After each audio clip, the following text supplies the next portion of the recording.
This is the Barbecue Central Show Archives. The Barbecue Central Show airs live each Tuesday at 9 p.m. Eastern Standard Time and is brought to you by the Barbecue Guru, makers of automatic pit temperature control devices, and a host of other products that make your barbecue and grilling life easier. Visit them online at thebbqguru.com or call them 800-288-GURU. And by Big Poppa Smokers, creators of fabulous rubs, online retailer of grills, accessories, apparel, and creators of their own barbecue contests. Visit them online at bigpoppasmokers.com. And by Butcher Barbecue, creators of injections and rubs, sweeping the nation, doing well in competitions and in the backyard. You can visit them at butcherbbq.com. And by Stephen DeFranco Jewelers, official jeweler of the Barbecue Central Show.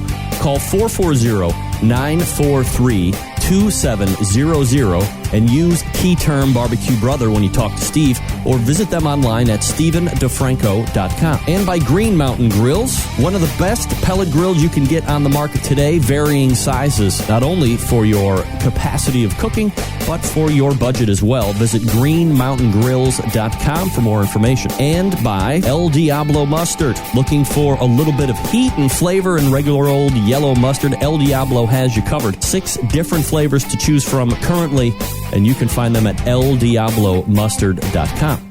And by cookinpellets.com. Have a pellet-driven cooker? Why not try out some of the best pellets on the market and will not void any of your warranties, by the way? Cookinpellets.com is the website. And by Cook Shack, a premier manufacturer of electric and pellet-driven cookers, giving barbecue classes located in Ponca City, Oklahoma.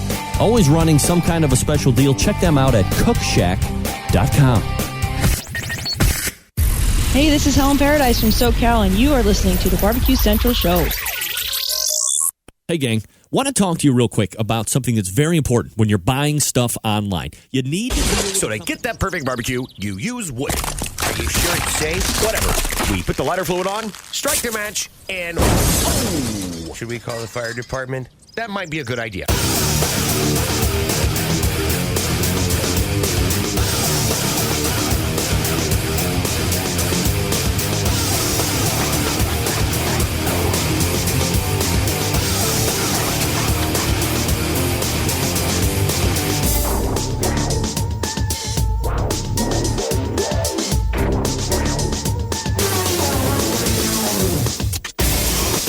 All right, good evening and welcome to a really big Barbecue Central show. Oh, yes. This is the show that talks about all things important in the world of barbecue and grilling, broadcasting live and direct from the Rock and Roll Hall of Fame city of Cleveland, Ohio. It is the barbecue capital of the North Coast. I am your program host, Greg Rempe. Happy to have you aboard here on your Tuesday evening. If you want to jump in on the show tonight, more than happy to have you. It's a phone call, 216-220-0966. You can also email the show, Greg at thebbqcentralshow.com. Anything else you want to find out about the show can be found at the main website, thebbqcentralshow.com. And here's what's happening on the show tonight in case you didn't get the news. A little bit of a logistics switch, just because the normal first interview segment of the first month is cutting it a little close. So I want to give a little slack and so forth. So we're going to do a little flippity-floppity-boo. 9:14. Connie's Recipe Corner. Yeah. Right. Thanksgiving was this past Thursday, in case you didn't get the memo. It was a pretty big holiday. One that's been going on for at least 5 or 17 years. Turkey, food, alcoholic beverages. Watch out! Known to get loose, as it won't to, when it do to. So my mom and I will recap the Thanksgiving that we had together, live and in person, if you will. We spent some time down there in Bradenton, Florida, which is just a tad bit north of Sarasota. So very excited and honored to have had a Thanksgiving down there, which has not happened since 97. Also the year I graduated from the Ohio University Bobcats Hall of Fame School, founded in 1804. Don't mess around with those Ohio State people telling you the Ohio State University. What? Get that big stuff out of here. Let the law books show, let the history books show, let every book show that the most important university getting the job done day in, day out, go through Ohio State University and ask them where they would like to be hanging out during the course of any given weekend, and you goddamn right. It's going to be Athens, Ohio, and Ohio University. That's right. So the first time we've done a Rempe family Thanksgiving, which till years prior had been only what I was accustomed to prior to getting out of college, and then moved away. Dad took a transfer down to Florida, and I stayed up here, and so there's where the Thanksgivings diverged, but just a couple days ago we were able to put it together for the very first time, which could be a new family tradition. You never know. You never know. Let me tell you something. Well, we'll get into that later. All right, so we'll recap the Thanksgiving Rempe holiday as it saw itself a couple days ago with the head executive chef of the family, my mom, for Connie's Recipe Corner. We'll get into some of the traditional stuff that we did on Thursday, but then we got loose a little bit and changed it up on Friday for Leftover Friday, as we are going to start calling it. Leftover Friday, Leftover Thanksgiving Friday, whatever. You weigh in. Tell me what you did for Leftover Thanksgiving Friday. I bet we one-upped you by a fare thee well. All right, and then we'll go to 9:35, which is typically 9:14, which is typically my first guest of every single month, a visit from the good doctor, from the Hall of Famer, Dr. Barbecue Ray Lampe will be joining us at 9:35. A lot of great questions on tap. We'll get Ray's recap of his Thanksgiving, leading into none other than one of the biggest holidays ever, which is politically correct, the holiday season. If you're Jewish, it's Hanukkah. If you're Christian, it's Christmas. And if you're not, it's whatever you're celebrating. It's this time of the year. Whatever that means to you. So we'll look ahead. If you're doing another this is the time of year, by the way, that a lot of people will go back-to-back Jones on the turkey. Thanksgiving turkey, Christmas turkey, 2 in as many months. And once you get the first one out of the way, there's no reason that you should F up the second one, ever. Get that big stuff out of here. You didn't want to F it up in November. You're damn sure you're not going to F it up in December.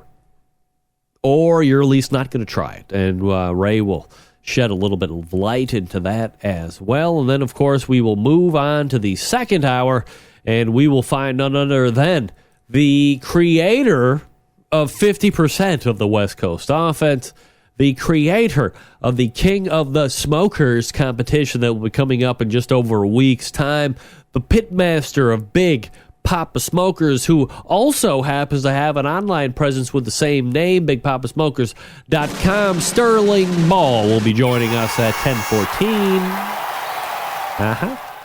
So we'll get perhaps a little recap on his holiday this past Thursday, and we'll look ahead to King of the Smoker, which is coming up in just a few short days, and then we will round it out because it's the holiday season. The holiday season? We'll go ahead and rifle up some type of game show to give away a World Championship Barbecue award-winning prize pack from Sweet Smoke Q Juice, ladies and gentlemen. That's right, 10:35. If you've always fancied to try yourself some of Jim Elser's Sweet Smoke Q Juice, both now, the pork and the beef, you just might be in luck. You just might have to know a little cheese or font or wine or rehab or porn star or athlete. You tell me. It's a who's who of what could potentially be won tonight. So there you go. That's what's on tap for tonight. Connie Rempe, Ray Lampe, Sterling Ball, a giveaway, the likes which we potentially have never seen before. But before we get into any of that, I was off last week, apologize, out of town. Didn't have any backup in action for reasons I will not talk about, for a fact that I might be out of a day job. What? If you're listening or watching the show right now, do me a favor. Go ahead and make a Facebook post or a tweet or do something that says, hey, I'm watching the show. Facebook and audio files might want to follow the link to thebbqcentralshow.com and then pick your player. That's the Audible portion of the show. Right now we have 67 people on the Audible stream. Yeah, that's right. Keep it real, folks. If you like to see me, I can be found on the OutdoorCookingChannel.com, which has been the longtime syndication partner of this show.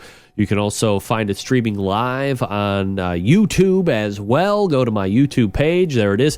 YouTube/BREBECUE. Barbecue, the numeral for the letter U. BARBECUE, the numeral for the letter U. That is my YouTube page. Right, youtube.com, barbecue for you. You can also catch the video replays there. Don't forget, if you have the Internet Protocol television, see if they have Outdoor Cooking Channel in the App Store, your particular provider. If they do, download the app instantaneously, and then you can watch the live stream, which is your first option. I'm typically the second option, and then the host of other losers on the channel will be there as well that don't do live shows, except for Chad, which is every now and again. And you will be entertained wildly and frivolity. Not a word. John Dawson, guess what? That is not a word. That's right. Regardless, there is the holiday time of season Outdoor Cooking Channel, which is its own special app, which you get some great stuff here on the on Barbecue Central as well from past shows. So lots to get to tonight. Absolutely. Looking forward to it. Coming up out of the break, Connie's Recipe Corner. But first, let me talk to you about the good folks over at Cook Shack, ladies and gentlemen. That's right. Happy holidays from Cook Shack. Need an idea for a great gift for someone special in your life? How about a Cook Shack smoker or pellet grill? Make them a barbecue genius with the easy-to-use smokers and pellet grills now until December 17th. You can save an extra 10% off the list price of any Cook Shack residential smoker, electric smoker, Fast Eddies by Cook Shack FEC 100, pellet-fired smoker or pellet grill, or the models PG 500 and 1000. That's a saving of up to $419. That's right, I said it. Over $400 of savings. The Smokette, the Smokette Elite, the Super Smoker Elite, and the AmeriQ are the electric smokers that make it easy to add real wood smoke to your foods. They are inexpensive to operate, energy efficient. The PG 1000 and 500 pellet grills feature 4-zone cooking and pellet broil technology. They are solidly built with commercial-grade quality. The FEC 100 is the choice of many championship barbecue teams and is guaranteed to hold enough barbecue for all your friends and family. All Cook Shack products come with a no-risk 30-day money-back guarantee. To order online, just use promo code HOHOHO14. Get it? 3 hoes and a 14. And we're not talking about back action alley stuff, folks. No gangsta stuff. HOHOHO, HOHOHO14 when you check out at cookshack.com or call Cook Shack at 800-423-0698. That's 800-423-0698, and tell their friendly sales staff you'll want the HOHOHO14 deal you heard about on the Barbecue Central show. With a Cook Shack smoker or pellet grill, you can celebrate barbecue every day. Hurry, because this deal ends Wednesday, December 17th. We still have a little time. I'll mention it next week as well. From all the Cook Shack folks, happy holidays. The contact information one more time. Promo code HOHOHO, the numerals 1 and 4, HOHOHO14. Call them 800-423-0698. or visit them online, cookshack.com, and use promo code HOHOHO14. Connie's Recipe Corner coming up out of the break. Stick around. We'll be right back.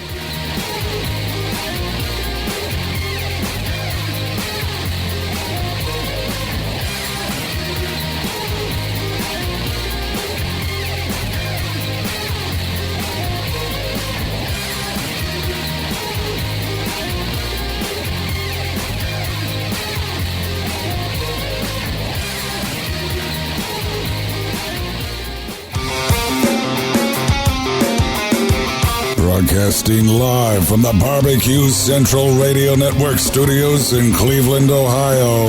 You're listening to the Barbecue Central Radio Show. Once again, here's your host, Greg Rempe. All right, welcome back. 216-220-0966. Greg at the BBQCentralShow.com. Your two ways to get in touch with the show should you see fit. Coming up at 9:35, Dr. Barbecue Ray Lampe for his Ask Dr. Barbecue segment. You can tune in for that. But first, a frequent guest to this show. You know her best for Connie's Recipe Corner. Let's race over to the hotline and welcome in none other than my mommy, Connie Rempe, joining me here on the show. Mommy, how are you? Very good. How are you? I'm doing fine. Let me tell you something. Nothing ever the more weird than to peer over your left shoulder and see me in the TV set right there. That's weird. I know. How about that? Hey, how about that? Is that paused or live? That is paused. Oh, it is? Or it's, well, no, it's just muted. Oh, it's just mute. All right, great.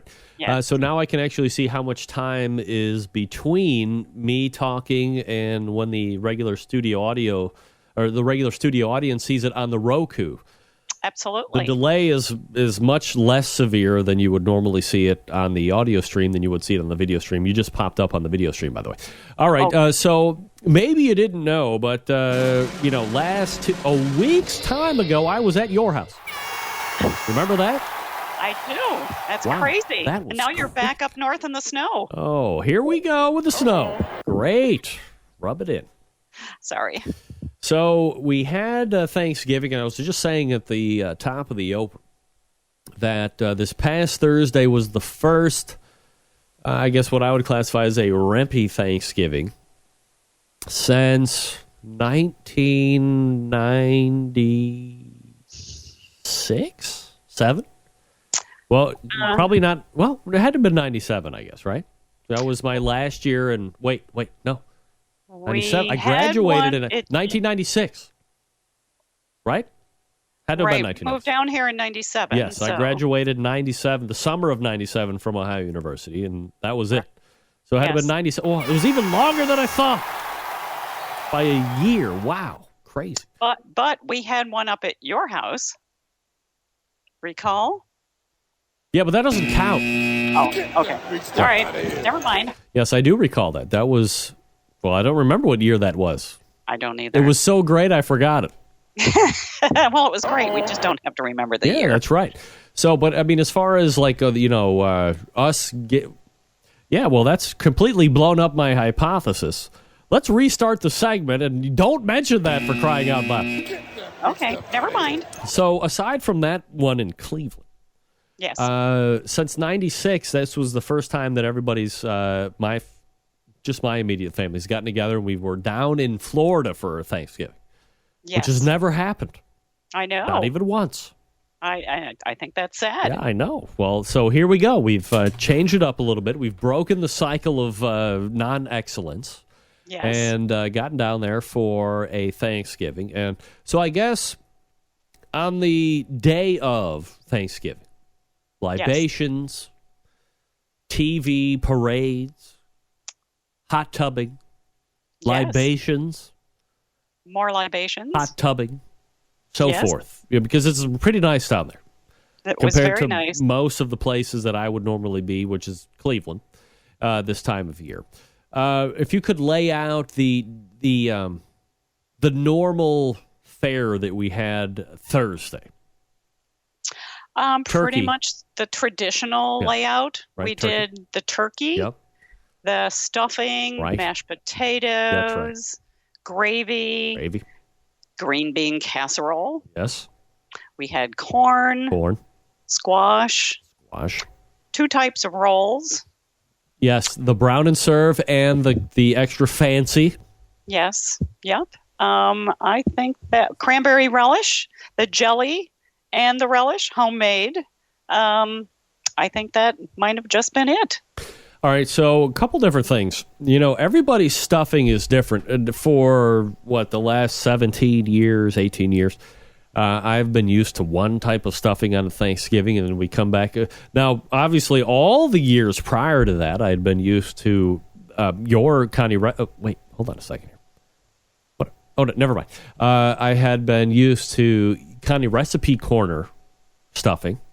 Yes. So, and then we got to have that again this year, which typically I would normally get to eat. So, how do you make it? Like, what's your stuffing recipe? Okay. I use stale bread. We have sauteed onions and celery. Yes. Saute that in probably a stick of butter. Ooh. I take my giblets from the turkey and the neck and boil that on the stove. So I use that liquid as to wet the stuffing. We saute a pound of Jimmy Dean's a mild breakfast sausage. Yeah. And put that in with the bread and poultry seasoning, salt and pepper, and basically that is it. Now, if you are any fan of this show, we talk about stuffing, to stuff the turkey, to not stuff the turkey. Meathead, always talking about don't stuff the turkey or safety or whatever. Or if you're going to... So, what are you a fan of stuffing the turkey or not stuffing the turkey? Obviously, this is a leading question because I was there, but go ahead. Because Yeah. I stuffed the turkey. Suck it, meathead. Suck it. I haven't killed anybody yet, and I've been stuffing the turkey for at least 35 years. Yeah. So, yeah. All right. So now, and you don't do any other stuffing like outside, like in a pan or in muffin tins or anything like that. It's just the day of, you just cram it all in the bird, and if you die, you die. If not, you don't. That's right. Yeah. Now, Are you taking temperature of the stuffing or anything like that, or are you just years of experience tell you that when it's safe, it's safe?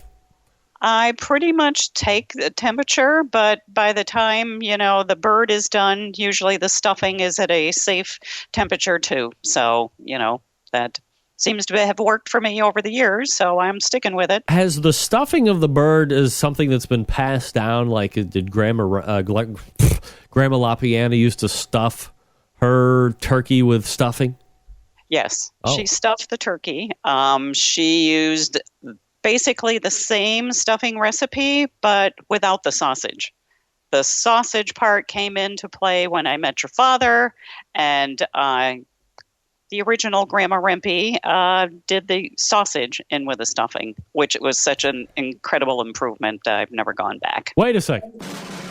I have a father? Yes! When do I get to meet him? Outrageous. Never mind. All right, so the sausage has made it in as the new ingredient over the last 40 years. Oh, my God, I'm 40 years old. All right, so the stuffing was phenomenal. The gravy went over to rave reviews. So if you could, just a quick diatribe on the gravy. Okay, I think the gravy depends a lot on the pan that you use. Oh. I have a really heavy-duty pan, and the juices that cook in there kind of caramelize too on the bottom of the pan, and then I keep adding some liquid to it. So by the time the bird is really ready, there's quite a bit of juice in there, but it's really gotten dark brown from just cooking for such a long period of time.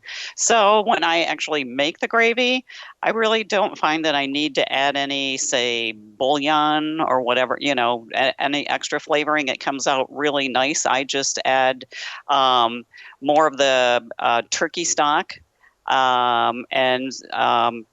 Actually, I used cornstarch as a thickener with a little salt and pepper, and that was it. And it comes out really nice. Oh, yeah, and there's little bits of turkey in there, and it was absolutely phenomenal. Little turkey, some stuffing, it's great. Oh, yeah. Absolutely great. All right, so that's when we had your traditional Thursday, and then we went leftover Friday the next day, and we're like, hey, what's one of the funnest segments on the show? And we're like, oh, we love when Sam, the cooking guy, comes on the show. He's crazy, he's drinking, he's 13-time Emmy Award winner. The guy knows what he's talking about. He does. And he's like, all right, well, you would recall 2 weeks ago when we had him on, he was talking about stuffing balls. And so we were talking, okay, well, after Thanksgiving, if we have enough stuffing left over, at that point, we didn't know if we would have anything left over, but of course, you always have leftover. So we had plenty of leftover stuffing. We also had plenty of leftover mashed potatoes. And we're like, hey, we're going to make leftover stuffing balls, but we're going to kick it up a notch. We're going to deep fry those sons of bitches. Deep fried stuffing balls.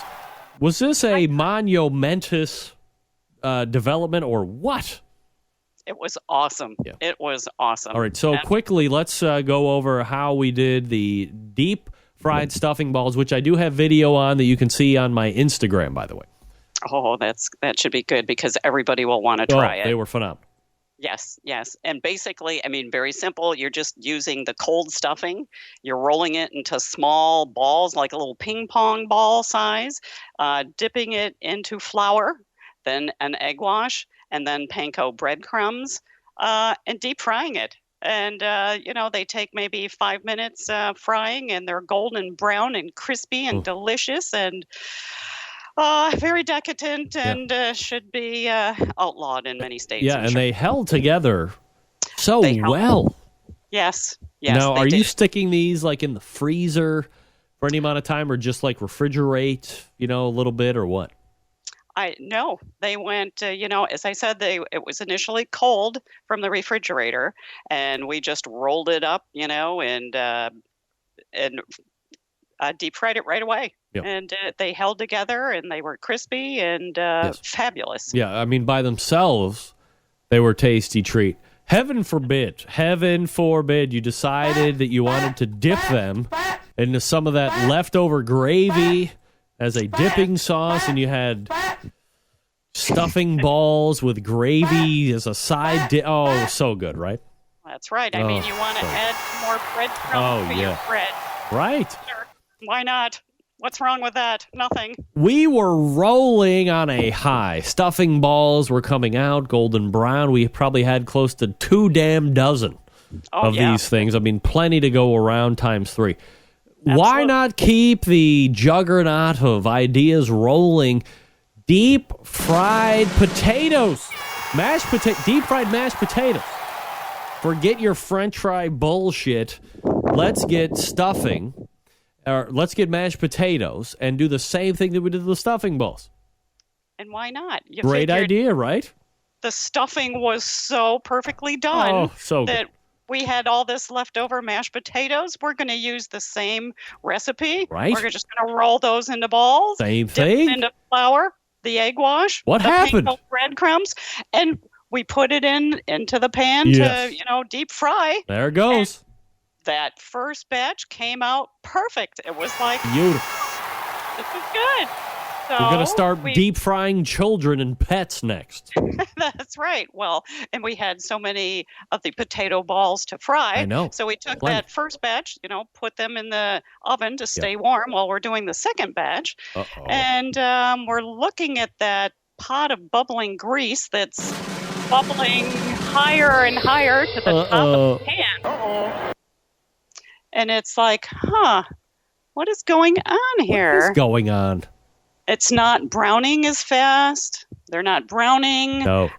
We kind of dipped up a few in the spider, and it's like, these seem to be empty. There is the hull of the crust without the potato. The potato has vacated. No! Oh my goodness, we had to take it off the stove because it was precariously getting ready to boil boiling to the top. Oh. And so we ended up by scooping those out and putting them on a pan. And we thought, well, we can finish those in the oven, of which we did. They were not good. No, well, I mean, compared to the ones that were good, they were not good. Right. The first batch came out perfect. The second batch, no, not good. But we did put those in the oven at like 425 degrees and cook those. And the shell itself was very tasty. As your father ate most of those. They were kind of like a panko crisp, if you will, without the potato. Panko fries. That's right. They were panko fries. Dietary friendly to every degree.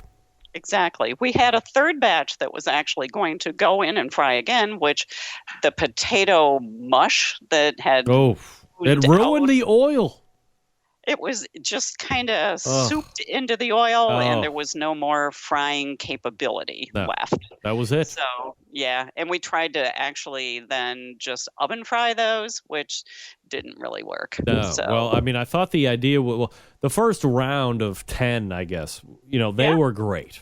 Yes. And then to see the next round of 30 just leak into the oil, and we kept trying to figure out, why is this bubbling over? Is there condensation happening in oil and water, and it's bubbling over, and danger, and it was all bad. And then to scoop them out and see that the potatoes had vacated and taken shelter inside the hot oil was a slap in the face, for crying out loud.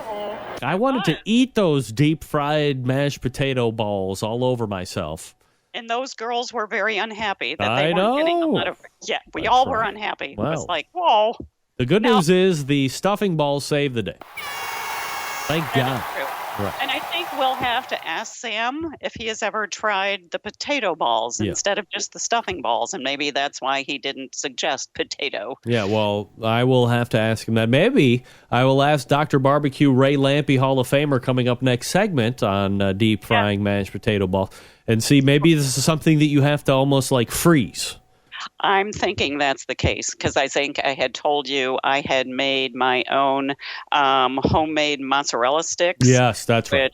Yes, and I had put those in wonton wrappers and then just fried them, and it was like a congealed mess. But then the next time I made it, I froze them and then cooked them, and they were fine. So I'm thinking the potato balls needed to be frozen, possibly. Well, next time we know for sure what the deal is.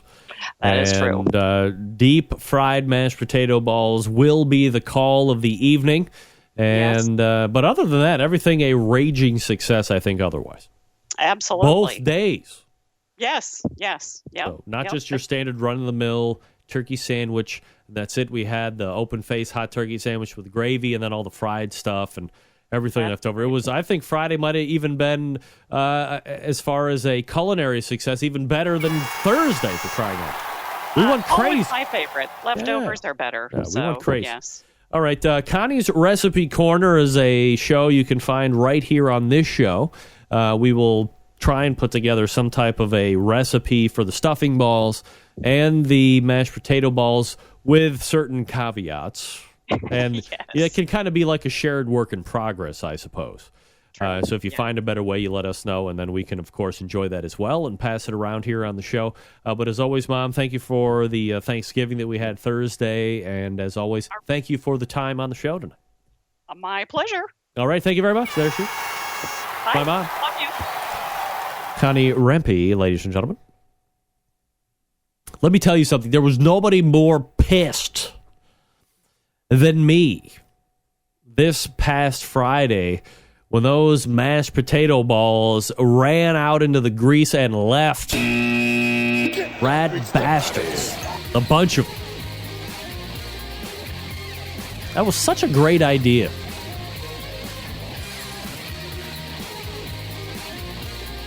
All right, now, if you didn't know, Big Poppa Smokers is the one-stop shop for anyone interested in barbecue, featuring a comprehensive selection of all-American-made grills, spices, sauces, accessories, even a kit that gives you everything you need to make a world-class smoker out of a 55-gallon drum. Big Poppa Smokers has made a name for itself by making an award-winning line of championship rubs. Their rubs have won almost every major competition barbecue event, including the 2012 and 13 World Series of Barbecue in Kansas City, the 2012 and 14 Jack Daniels Invitational, 2013 Kingsford Challenge, the 2014 the Houston Livestock and Rodeo, and many more to come this year and next. Big Poppa Smokers has also banded together with fellow California-based barbecue rub company Simply Marvelous Barbecue to form what has now become known as the West Coast Offense. Defying conventional wisdom, these two California-based barbecue rub makers have cornered the market on competitive barbecue and begun to redefine the flavor profile that competitive cooks from across the country have begun to aim for. They've also created two of their unique competitions, King of the Smoker coming up here just shortly, which brings the best of the best in barbecue head-to-head. In a back-to-basics competition, the King of the Smoker unique in that contestants may not use any electric devices such as pellet cookers or pit miners. Contestants are just allowed to use charcoal, wood, and their wits to win one of the most high-stakes barbecue competitions around. And, of course, the other one, the Guinea Pig, which is a cost-controlled competition that helps bring in newcomers to the competitive barbecue world. It also features prize distribution all the way down to 10th place in each category, which helps provide incentive to get new competitors into the world of barbecue. On top of all that, BPS created the unique Brand Ambassador Program, the Big Poppa Smokers Elite Team, featuring 15 of the best competition teams of the country working together to promote camaraderie, competition barbecue, and to benefit children's charities across the U.S. Keep in mind that Big Poppa Smokers has been able to do all of this within only 4 years of being in business, turning the competition barbecue world on its head, creating their own unique competitions, becoming a staple at a nationwide restaurant chain, and benefiting children's charities across the U.S. It's just the beginning for Sterling Ball and the folks over at Big Poppa Smokers. The website, BigPoppaSmokers.com. That's BigPoppaSmokers.com. Ray Lampe coming up out of the break. Stick around. We'll be right back.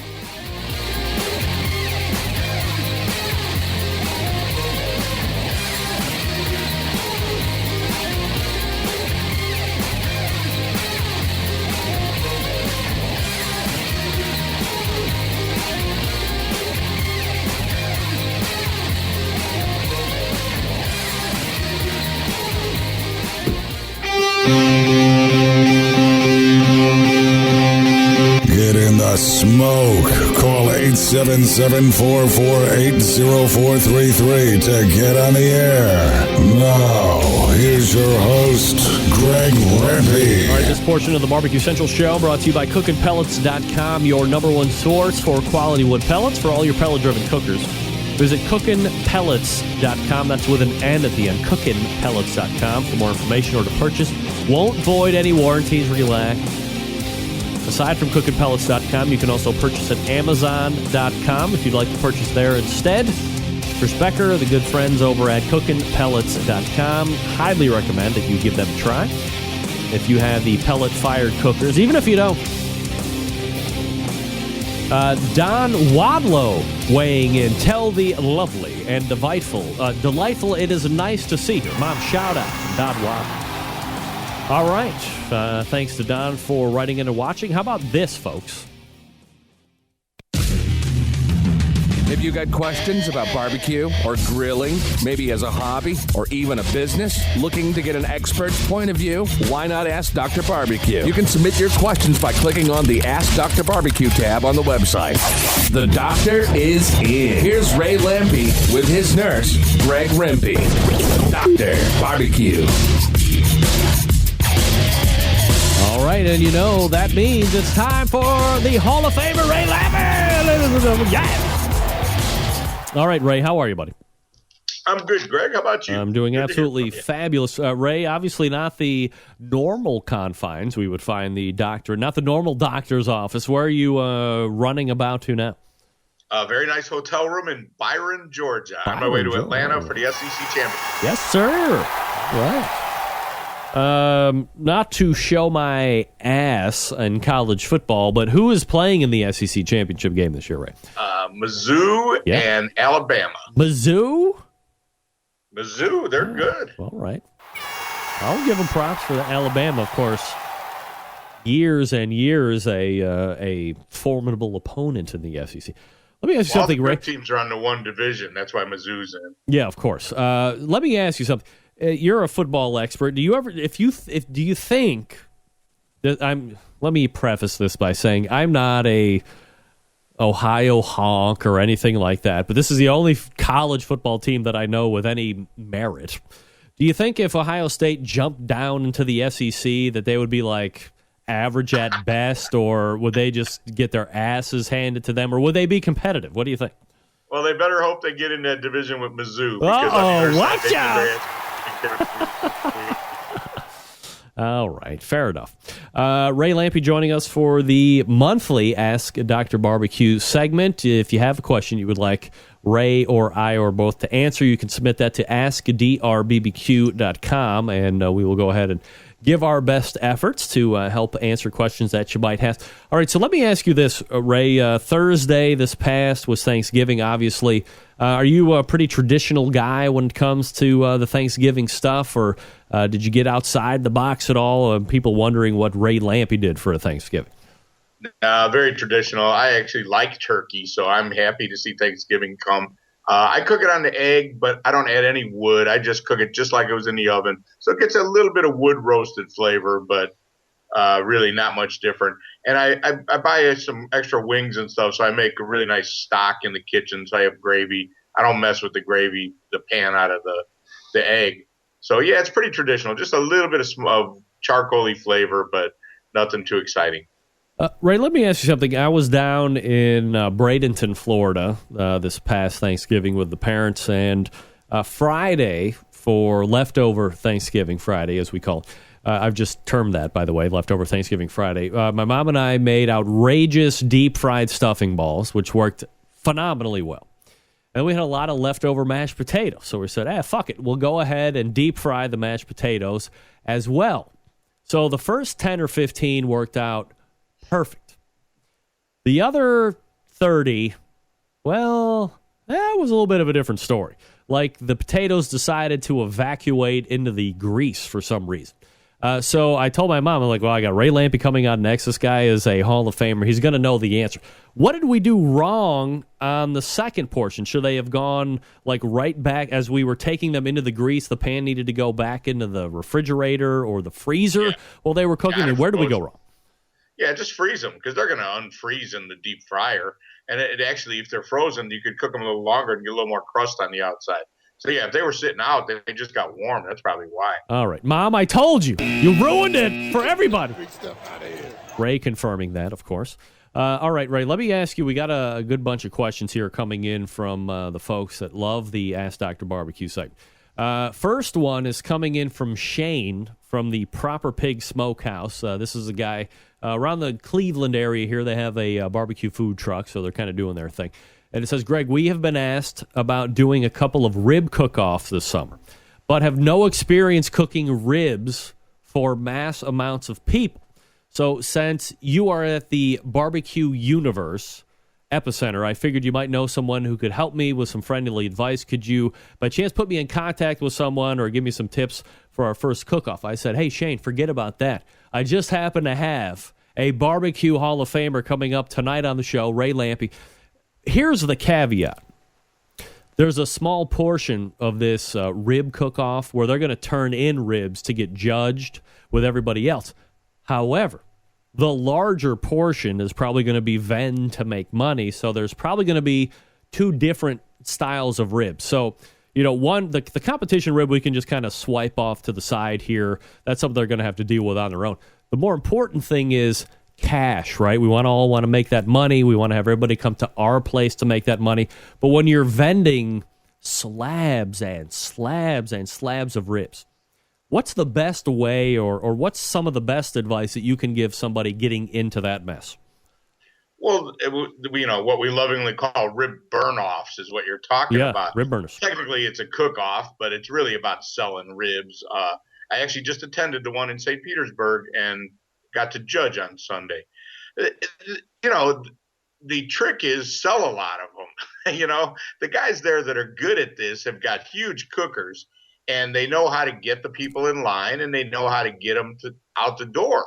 Ribs are expensive. If you cook a bunch of them and don't sell them, it's not going to work out very well. It's risky business going into rib burn off business. If it rains, you're going to have a rough day. I wouldn't do just one. I would want to do a series of them. So if you get burned on one, you can make it up on the other. And as far as cooking, if you don't have a big smoker, you don't have a Southern Pride or a couple Southern Prides, or that size smoker, I wouldn't even bother. That's a big business, man. You can get your ass handed to you and lose a bunch of money real fast too.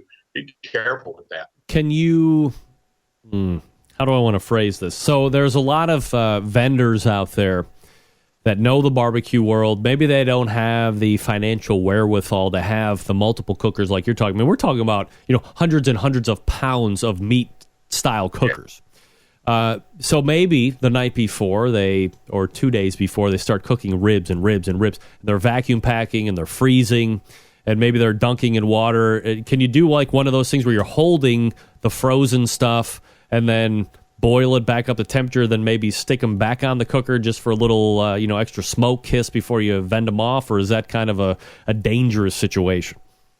I don't know how you could keep up. I think, you'd still have the same issue of keeping up. And the other problem is now you're committed. What you'll see the rib burner guys do, there's a truck full of ribs right over there. On Saturday night, if it's raining and they don't sell much, they don't cook much. They can start cooking 3-4 hours before they're going to sell them. If it's looking like a great day, they're going to load the cookers to the hilt. If it's looking like a bad day or things just aren't going well for whatever reason, they don't cook them and they don't have to buy them then. If you're going to pre-cook all this stuff, you're in. You're all in. You've bought it. If it doesn't sell, you're screwed. I'd be really careful. You be careful what you're getting into. It's a business like anything else. You can't just go in the plumbing business for an occasional dip in it. You're either in or you're out. And I just think it's really risky. I mean, just because somebody asked you doesn't mean that they're going to make money. That it might be because nobody else is making any money there and they don't have any other teams. So I'd be really careful of that. I'm not a fan. I feel in that business, there's guys making money and making a good career out of it, but they're all in. I don't know that there's very many guys doing a couple a year and making much money. It's pretty risky. Now you're in Cleveland where it's big business. It's where it kind of was invented.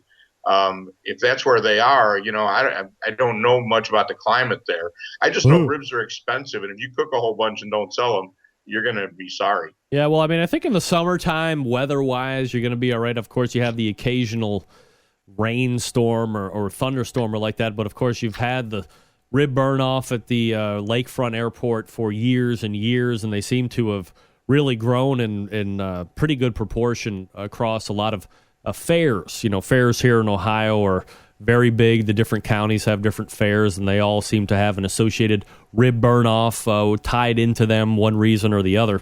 But the big one is downtown at Burke Lakefront Airport, and that's when we see the huge stands. And I guess, when we talk about competition barbecue here on this show, it's typically revolving around one of the sanctioning bodies where it's not only ribs, it's the chicken, it's the pork, it's the brisket.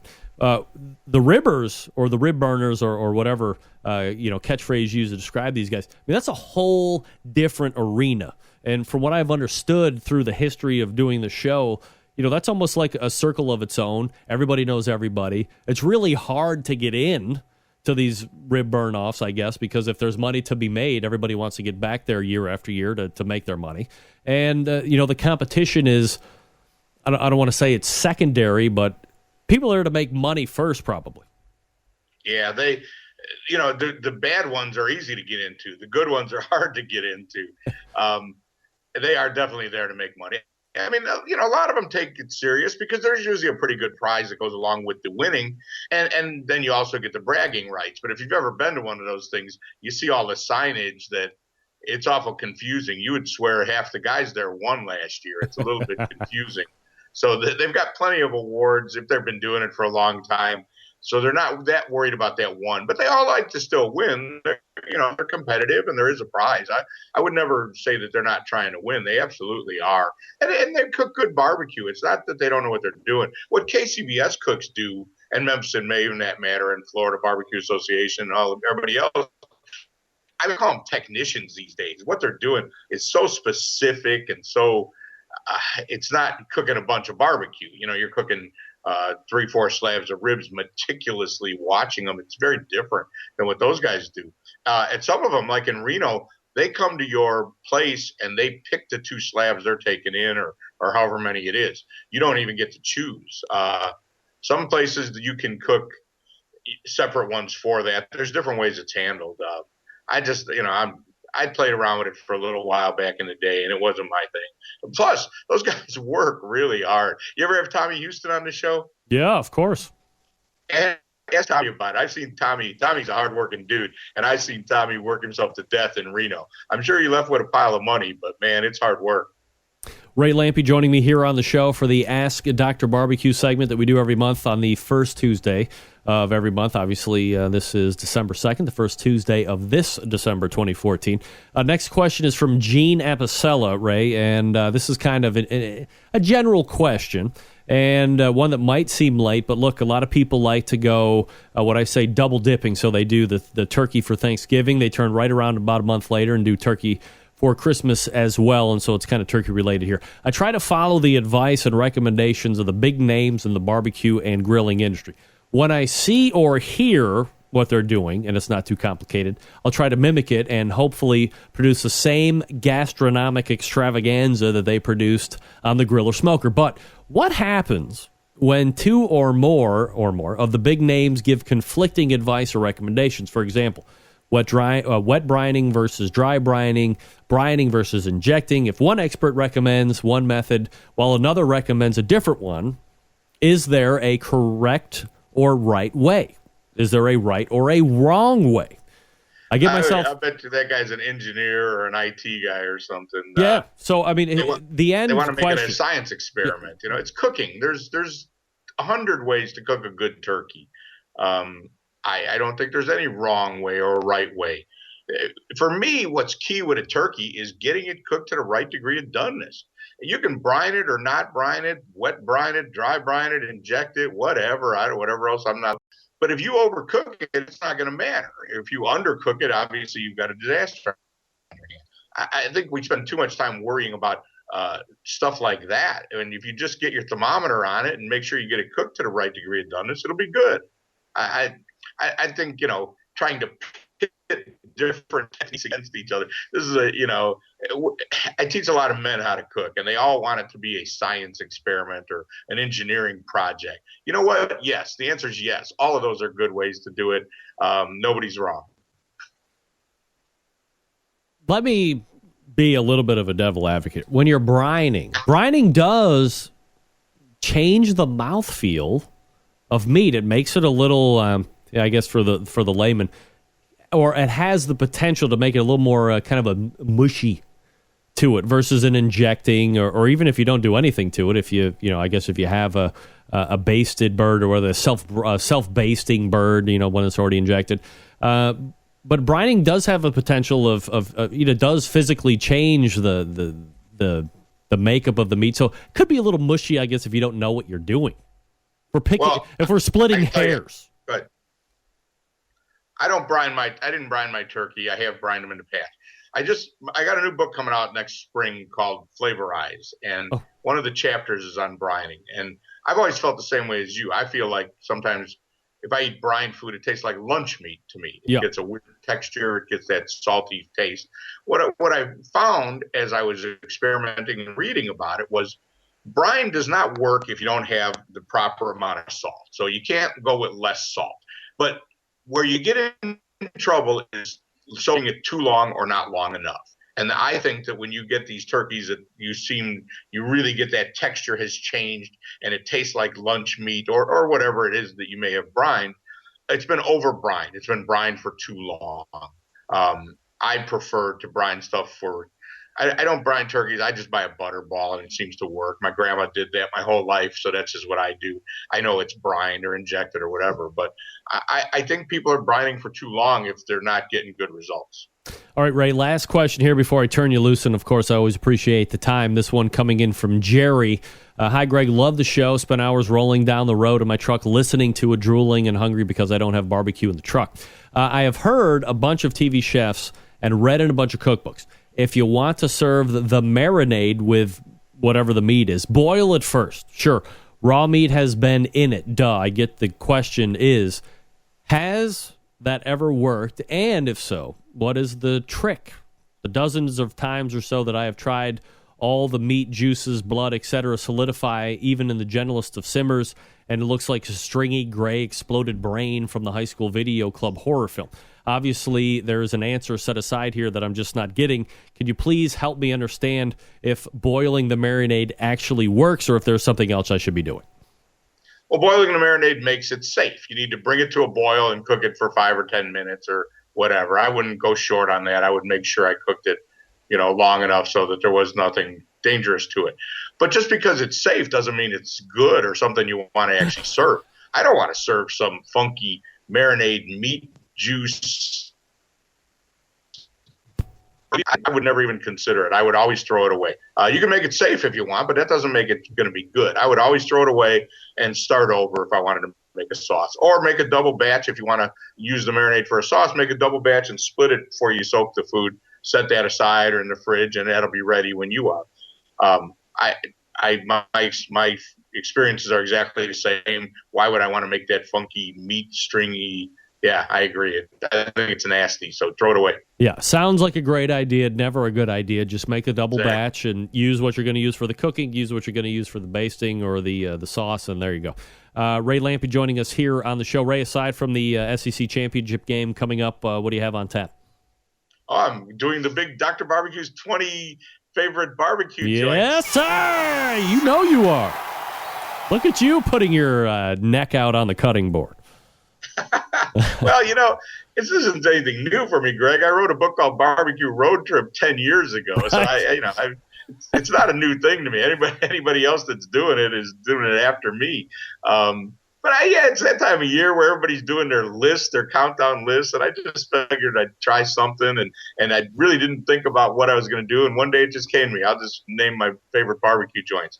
So I've got the list. I thought 20 would be a good number. Then it seemed like maybe a lot too many, and I wrote 22 down right away. So I was able to get rid of 2 of them, and I'm feeling pretty good about my list. I got it in the order. I feel pretty good about it. I'm afraid I'm forgetting people. That's the only thing, or not people, but restaurants. I thought of one today that I really needs to be in there. So you may see a tie in one of the positions because I need to get that one in there. And if I think any more, I may have to do that too. But I just figured it'd be fun. And hell, I've been to a lot of these places. The only thing people are going to get mad at me because I have not been to a lot of the newer barbecue restaurants that are touted as so well. And I'm not going to try and rate a place I've never been to, although there are a whole lot of people that seem to do that. Yeah, absolutely. And where can one go to find the daily unveiling of this list? It'll be first place it goes is on Twitter at Dr. Barbecue, just DRBBQ. And then it goes right to my Facebook pages, the Ray Lampe page, and then the Dr. Barbecue fan page. And I'll try to get it up there every morning. It's just for fun. There was no reason not to do it. It just seemed like a fun thing.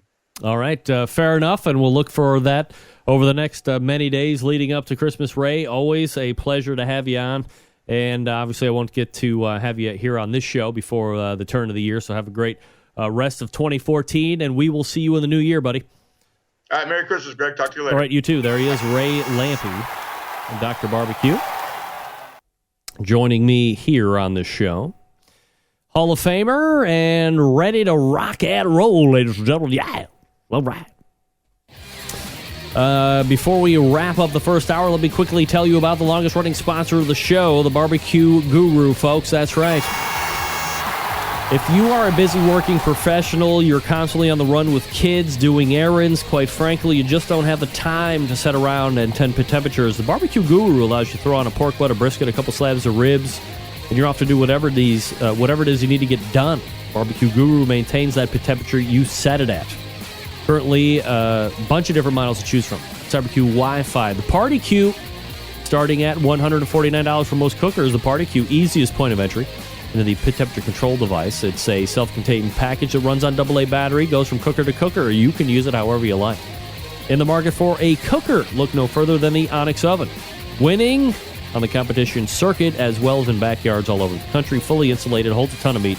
accommodates half and full pans for food service and works seamlessly with any of the Barbecue Guru pit temperature control devices. Do yourself a favor, head on over to thebbqguru.com and check out all their products. If you have any questions about what to order, call them directly, 800-288-GURU. They'll make sure you're outfitted with exactly what you need to get you up and running right out of the box. 800-288-GURU or thebbqguru.com. The Barbecue Guru, a breakthrough in barbecue technology. We're back to wrap up the first hour right after this. Stick around. We'll be right back. Big name interviews, advice on cooking brisket and ribs, and the only host willing to share his honest opinion on all things important in the world of barbecue. It's the Barbecue Central Show. All right, welcome back. 216-220-0966. We will quickly wrap up the first hour here. Yeah, it's not good coming back from where we were last night, Magic Kingdom. 75 degrees. And then taking a shot to the nuts for 40 degrees less. I mean, I have the Duraflame heater down here in the palatial studios, keeping me warm as we're jockeying from one part of the hour to the next. Because it's not warm. Basically that. All right, thanks again to Ray Lampe and Connie Rempe, my mom, for joining me here the first hour. We will reset that here at the top. Talk a little bit more about the havoc of the mashed potato balls that took place on my Thanksgiving Thursday in Bradenton, Florida. We'll look ahead to the second hour. Your phone calls, your emails, 216-220-0966. Greg at thebbqcentralshow.com. We will step away. We'll come back with the second hour. You're listening and watching the Barbecue Central Show right here on the Barbecue Central Networks.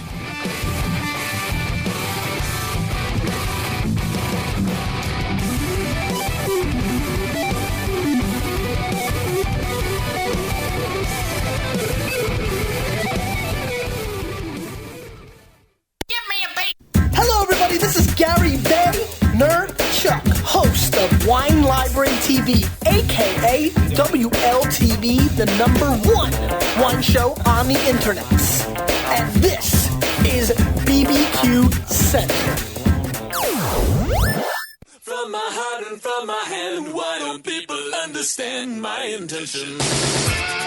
Happy to have you aboard here for the really big barbecue show. We cook because we have to, and we grill because we want to. Fine, how's it going? You have a great show. I'm a big fan. So what seems to be the problem here? This man looks like he's dead, and he's in the crackle. Charbono! It's all about the charbono, dude! Succulent fish, what? He ate 54 wieners. Now listen, Lavernius, shake a face. I'm shaking like a dog shit peach seeds. We have top men working on it right now. Who? Top men. All right, just like that, we are into the second hour. Just like that. You have found the Barbecue Central Show. This is the show that talks about all things important in the world of barbecue and grilling. We broadcast live and direct from the Rock and Roll Hall of Fame city of Cleveland, Ohio. It is the barbecue capital of the North Coast. I am your program host, Greg Rempe. Happy to have you aboard here on your Tuesday evening. If you missed the first hour, shame on you. Don't worry. You can get the show on replay. You can subscribe to the audio replays on iTunes. You can get them here on the main website, thebbqcentralshow.com. I believe there is some type of a feed you can subscribe to there as well.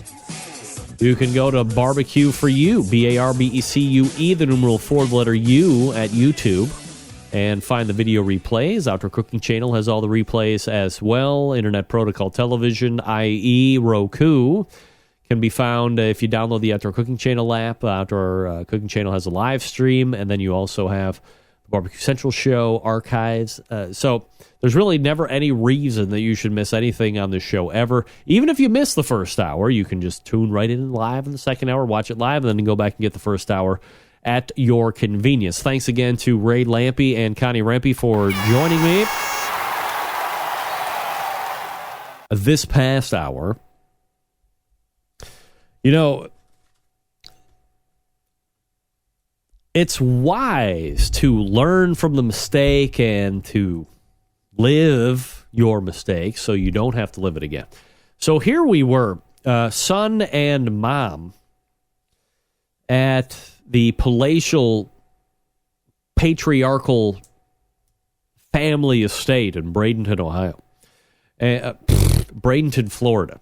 Trust me, it wasn't Ohio. Nobody was swimming in that spot. And we're like, man, you know, we have more leftover stuffing than we thought. We have more leftover mashed potatoes than we thought. Sam Zion had great ideas that past week about he was in the oven, the muffin balls. And we're like, yeah, we'll muffin ball that times 2. We'll deep fry it. And then we'll show everybody who's boss. That's right. We'll deep fry it. So we did it. And the stuffing balls were great. And perhaps because they were more dense, they held on to the coldness more than something else would. But in the end, they were spectacular. And they were great dipped in gravy. And they were great by themselves. And if you were extra big fatty Fatterson, they'd be great dipped in butter too, of course. And then we decided to get a little bit loose and go mashed potato ball deep fried.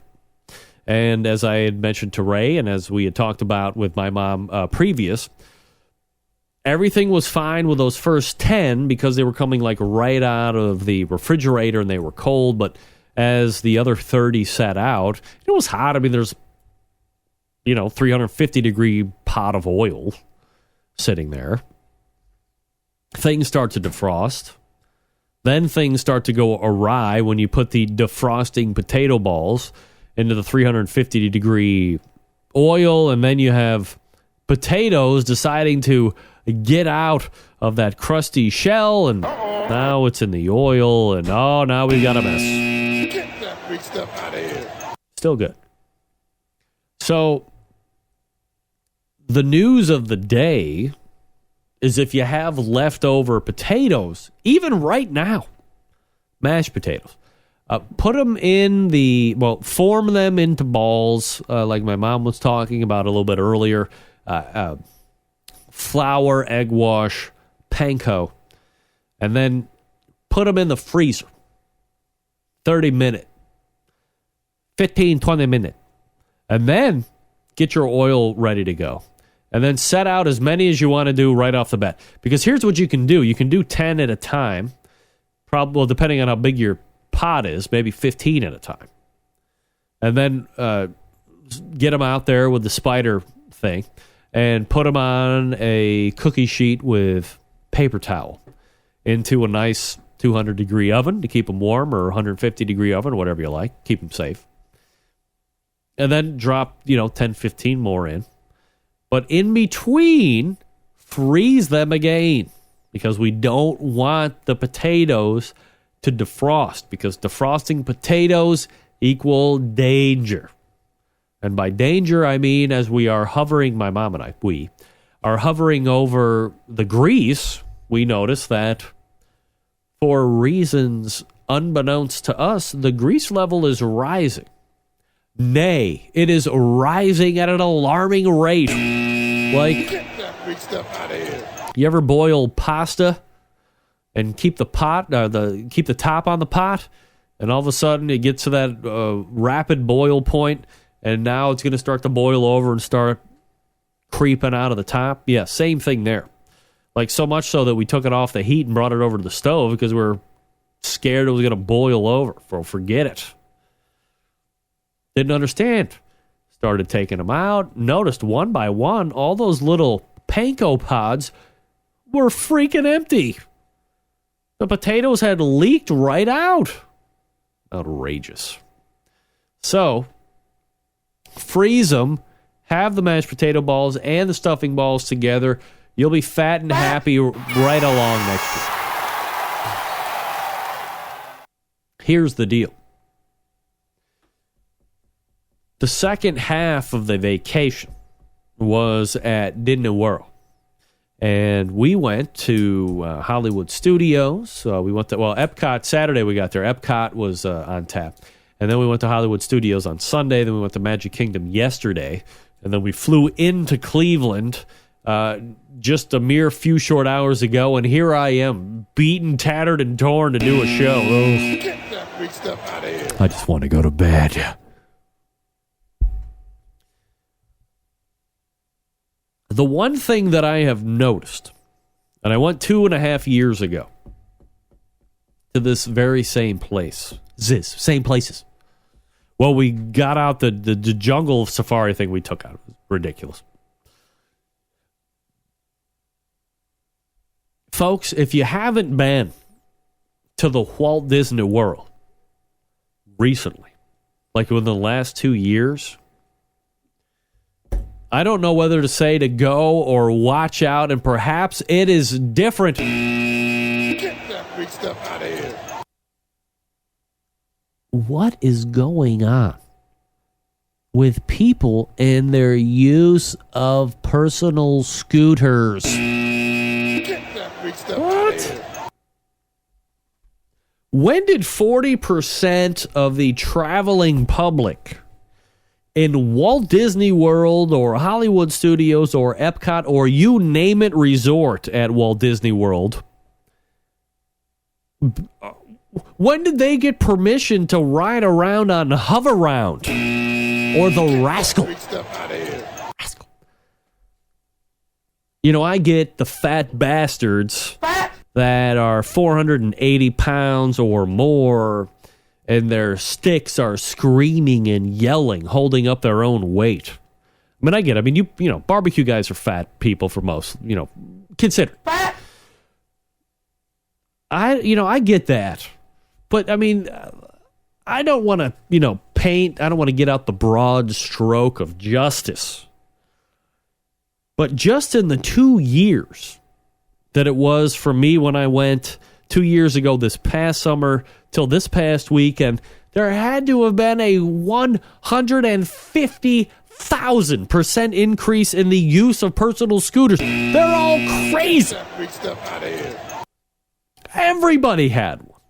Kids and fat people and people that didn't look like there was anything wrong with them, and I'm not saying that there weren't.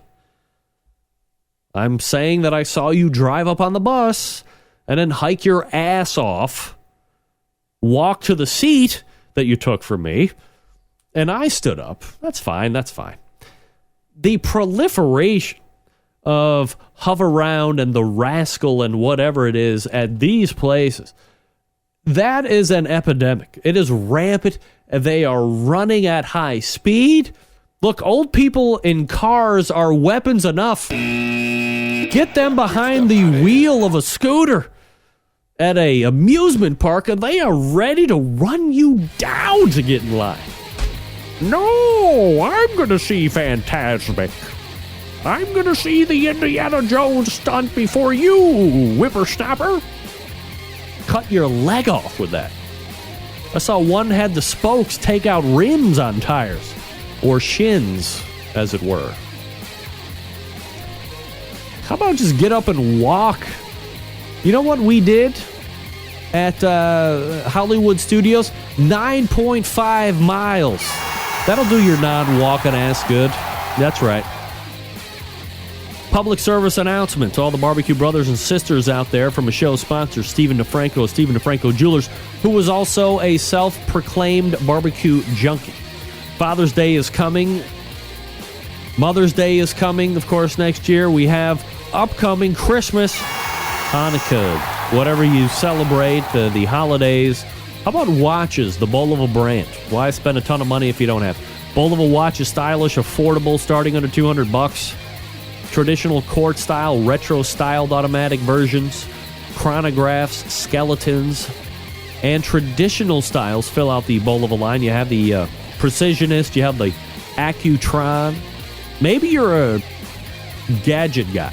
Eco-Drive technology from Citizen converts light into energy, powering your watch perfectly and accurately. Need a timer for your barbecue cooking? Some Citizens have multiple timers along with alarms and multiple time zones. Now, if you are a watch nerd like me, you have that Philip & Company watch. That's right. Many high-end European watch companies use Swiss movements from a company called ETA. Philip hand-assembles his watches personally using ETA movements and hand-picked components. Starting at $895, Phillips watches not only have an elegant European style, but they are affordable. All the Phillips watches are serial numbered and registered with Philip himself. All watches from Stephen DeFranco come with their exclusive watch performance package, which includes 1 year of extended warranty, free engraving, free batteries for the life of the watch, free polish cloth, shipping, all at no extra charge, folks. You got to go to StephenDeFranco.com. That's StephenDeFranco.com. Pick out a new watch. Call them toll free, 440-943-2700. That's actually toll. 440-943-2700. Tell him you're a barbecue brother or sister. He'll give you the real discounted price of the watch. StephenDeFranco.com, 440-943-2700. Ask for Steve. Tell him the show sent you. He will save you. 3 weeks left until Christmas. Don't screw it up. I tell you every year, don't screw it up. This year, don't screw it up. Call. We're back with Sterling Ball right after this.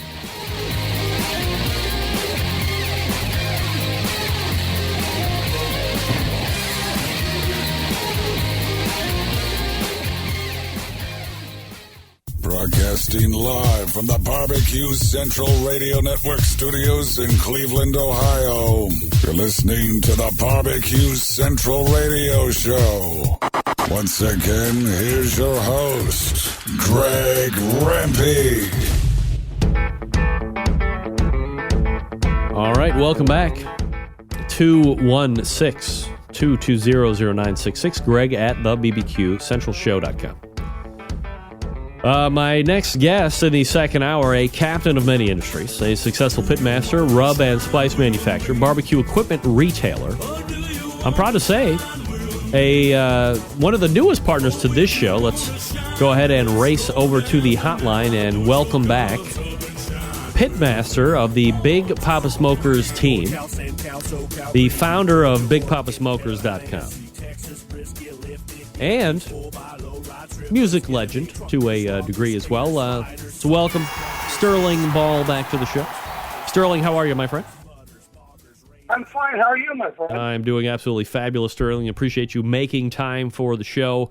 As always, we know you like to hit the road and travel around a little bit. Do we get you, back at the homestead, or are you finding your way around this great country of ours? Oh, yeah. I'm deep in the man cave in La Quinta, California. All right. Deep in the man cave. Do you have a man cave? I've always not been a fan of that term, but, if you have, do you have a man cave?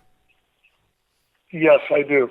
I have it's probably the greatest thing for sanity, and my wife probably likes it more than I do. Yeah, I start at 5 in the morning out here in the man cave. This is where I work. It's actually my office, too. All right, so man cave, business cave. I think there's about 20 guitars hanging on the walls. There's a nice crown. Got to have the obligatory Keith Richards picture. Bunch of amps. And some barbecue memorabilia. Sterling, I don't want to ask you a music-related question, but I just turned 40 in July, so the Rolling Stones are kind of just out of my wheelhouse, if you will. Did Keith Richards do all of the drugs, or is that just kind of a myth? That's the craziest question you could ever ask me. I'm not going to say anything, but just take a good look at it. I did work in the studio during one of the records, and I did design a guitar in the 80s that he played for about 3 years, and he was nothing but a great, funny gentleman. I love being around him. I mean, he's got gobs of charisma. Sterling Ball joining me here on the show. BigPoppaSmokers.com is the retail site if you want to go ahead and check that out. and buy yourself some stuff or look at some stuff, at least while we're talking here. Obviously, everybody asks me, what can I do to help the show? Support the sponsors of the show. That's what I always say. I think they should cling to your every word. Well, yes, cling to my every word, but also cling to, some of the other stuff that you have going on here. All right, so Sterling, obviously not this coming weekend, but a week after that. So that would be, was that the 13th or the 12th and the 13th or something like that? 12th and 13th, yeah. 12th and 13th. We have King of the Smokers coming up here. And look, somebody's going to inevitably email me tomorrow and say, oh, show sponsor, you're kissing his ass. But let me tell you something. Long before you sponsored the show, I had been following King of the Smokers and talking to the winners of the show and hearing all of the especially that first year. Obviously, last year was certainly a spectacular success. But that first year of getting all of that feedback in a positive way and people raving over a first... Were you listening to a different channel than me? No. Well, the first year, all I got pretty much was abuse. No. Wait a second. Wait. We are talking about two different channels. I'm not talking about the blowhards on the internet who are jealous that they didn't get the invite. I'm talking about the people that were there that had the ability to evaluate a first-year contest to come on the show and say, hey, I mean, granted, it's an invite, but here's what we had. Here's the services. Here's the attention to detail. That's what I'm talking about. You're talking about the people that didn't get the invite, right? Yeah. Well, let me address that first off. It's gotten better every year, but look, it's 2014. It's not the KCBS championship. I want PNWBA with Wine Country. I want Ronnie and Michelle Wade of Blazing from Texas. I think they only won 9, 10, or 11 GCs again this year. I want, Jamie Gear, the winner of Houston Livestock. And, it's about a third from the KCBS money list. And then, I wanted a drum team, so I got Shake and Bake. And I think they're a great team and they're great people. And the other thing is it's chemistry, okay? It really is a chemistry, because they're having to put on a show. We start out, actually, you say it starts next weekend, but Johnny Trigg gets here first. He gets here Tuesday, okay? And then Iowa Smoky D's and a whole bunch of the other guys get here Wednesday because they don't want to miss my Eggs Benedict board meeting at 7 in the morning. And then you're going to like this. We have a Snake River Farms is our sponsor for all things beef, and Compart is on pork, which is just awesome because they're just great products. But we always have a really casual first night welcome. And last year we had the barbecue band where Ryan Noose from the Big T's and Scott Key of Little Pigtown played with some of the top LA session guys. And we put on a little concert. Well, this year I'm having a Snake River Farms Wagyu weenie roast by the pool at the La Quinta Resort. Oh, sounds epic. And now, yeah, we're going to do Sonora dogs, Chicago dogs, chili cheese dogs, and I'm going to be making some Snake River Wagyu corn dogs. Ooh. Now, for the concert that you were talking about, is there a young Sterling Ball flapping the fat neck as well on that stage?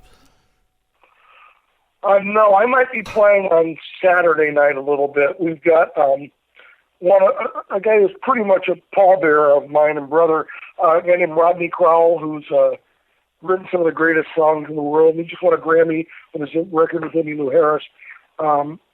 He's in the middle of doing the new Hank Williams movie, but he's flying in.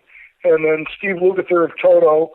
Steve Lukather's played on more hit records than any living human. He's playing guitar. Randy Jackson's going to play bass. Then I might fiddle around. And then we have one really, really interesting star coming. Randy Jackson, like Yo Dog Randy Jackson? Yeah, sure. He was there last year. Former bass player of Journey, Randy Jackson? Yeah, Randy Jackson's a great bass player. Wow. Sterling, look, maybe people don't know this about you. You're really pretty awesome on the bass. Don't lie. Randy Jackson or you, better bass player? Oh, Randy Jackson by a mile. Really? Oh, yeah. Listen, it's such a. I'll tell you what I did this summer. I played a Hank Williams song at the gig last year. Because I used to tour. I toured Australia, Europe, Japan, everything, and America a bunch of times growing up. And I'm down to about one gig a year. And David Knight of Old Hickory, I played a version of "I'm So Lonesome I Could Cry," where I overplayed a lot on guitar and stuff, and they kind of liked it. Well, the band says, we're taking you in the studio. So what I did this summer, in addition to cooking 25 weeks, is I made my first solo record, which comes out in a week. And the King of the Smokers people, it's going to be in a gift bag. Oh. Maybe if they want to keep stray cats away, they can play it. Now, but yeah, it's called Better Late Than Never. Am I going to get a copy of that so I can use it for bumper music here on the show? Sure, buddy. Yes, of course. Love to. All right, Sterling, let me dial you back here just for a second. For the folks that maybe are just getting into the competition world or are doing some research on great competitions this coming year or next year, King of the Smokers is going to come up. So if you look back, this is going to be the third incarnation of this particular contest coming up here in the week after next. Second year was last year. Obviously, the first year was the year before that. What's like the brainchild? Why are you thinking I need to come up with King of the Smoker? What's the thought behind it? What did you want to accomplish with it in its first year? And I guess from there, how did you track the progress on year one and then decide what you're going to either change or keep the same year two, year three? Well, number one, I'm sort of curious, and I'm a serial entrepreneur. And I wanted to do something that was unique, it was exclusive, and what I have to really think is that the resort we have is the La Quinta Resort. It's not the La Quinta Motel. This is the Waldorf Astoria, and the management there buys into, because I've done other promotions, they wanted to do this. And so I wanted it to be a level playing field. I wanted everybody to cook the same meat. And, really, it's kind of not a level playing field because most people are cooking on borrowed cookers and the Jambo cookers are cooking on their own cookers. But, I just thought it'd be an interesting thing to do. I think it was a good branding experience for both competitive barbecue and for Big Poppa Smokers.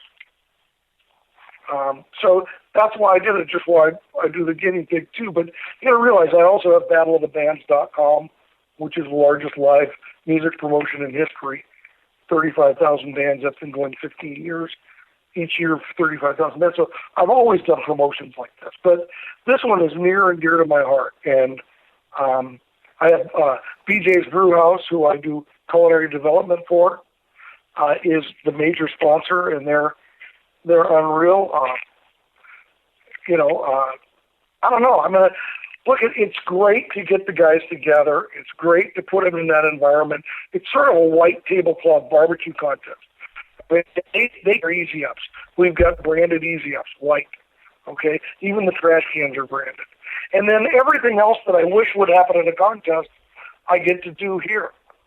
And that is, the teams never want for anything, which in barbecue is hard to do. But Greg, I'll tell you something. Yeah. The easiest teams to work with are the good teams, the truly great teams.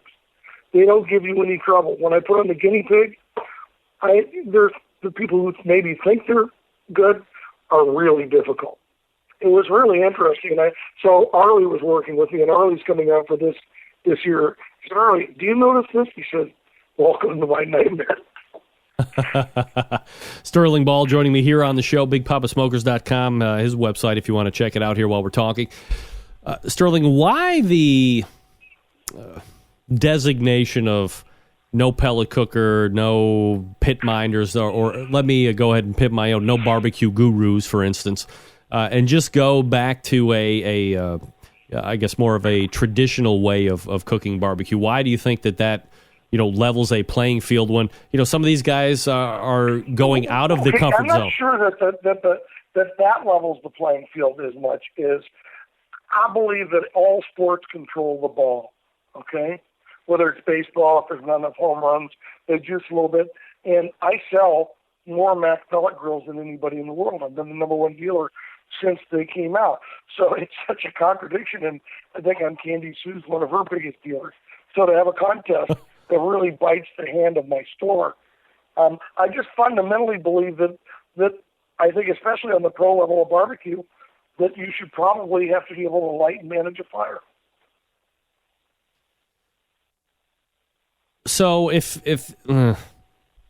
I'm going to just be I'm going to be argumentative just for a sec. If some of these some of these teams are not doing that, by the way, I'll feel at home.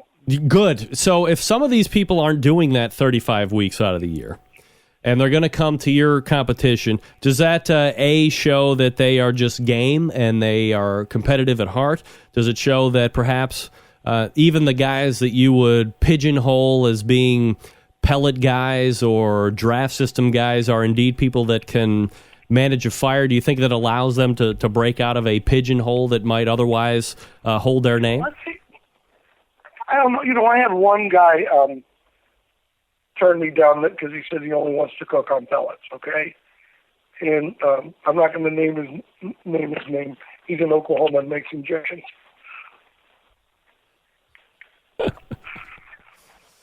That's okay. it. That's so it. Anyway, you talk about the batting average guy.